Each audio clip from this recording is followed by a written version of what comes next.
It was all smiles on the faces of parents and students in Ikorodu as they received educational materials distributed by Pepc Foundation, a non-profit organization to support their resumption back to school. About 2,000 students, parents and other residents converged on the Ikorodu Youth Center to partake in the distribution exercise. The exercise, tagged Back to School Initiative, involved giving out educational materials such as school bags, socks, exercise books, calculators, pencils, pens, erasers, and sharpeners.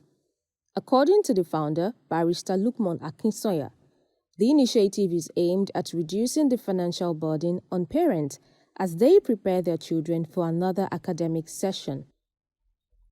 So basically, we didn't target school at this time. Usually I do schools, but this time around I felt like it is very important for me to give to these kids before the resumption of the school. That's the main idea of this particular project. It is more important because of the present situation of the country and the world right now. I think it's important for me to give them these things even before the resumption. So that way it eases up a little burden on the parents so they don't buy things they do not even need. That's the reason why I created this particular project. This year, we are able to cover at least 5,000 kids from Ibejuleki to Lekki LCDA, now Ikorodu, 3 places in Ikorodu, Ijede, Ikorodu North and Ikorodu Central. And we'll be going to Alimosho and Koshofe in the next few days. School will be resuming next week, and some parents still cannot afford this basic school essentials in Ikorodu with the hike in prices and the economy, with the situation.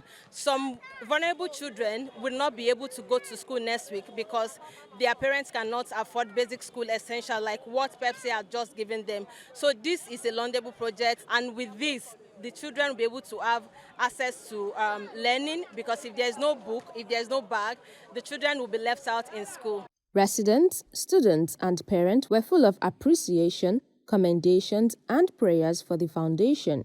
The students are resuming in few days, so this back to school program is based on the fact that it's towards educational development. I think this is so wonderful from Pepc Foundation.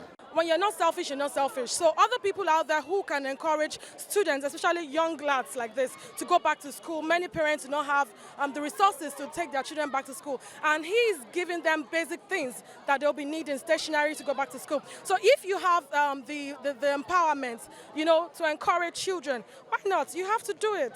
All the parents in this place, we are very, very grateful. We are very happy for the Pepc Foundation. We thank God for him, and God will give him more grace for more free gifts for more people next time. The event was not even from the government, it was from an individual. That's why everybody loves it. I thank Pepc Foundation for giving us gifts. It's the gifts that are going to give us next time will be higher than this. They will eat the fruit of their labor in Jesus' name. Parents were advised to pay adequate attention to their children as they return to school, while the students were advised to remain focused on their studies. Keep your heads up, be focused on the goal, eyes on the prize, no distraction, no peer pressure, no exuberance, no hooliganism, no social vices in any form. Just know that you are going to be great, and you will. To the parents, I would advise parents to try as much as possible to monitor those kids. Their daily doings in school is very, very important, most especially with the environment that we have now is so porous that things are happening in school that the parents do not know. They should make their kids their best friends. That way they can communicate and understand each other better.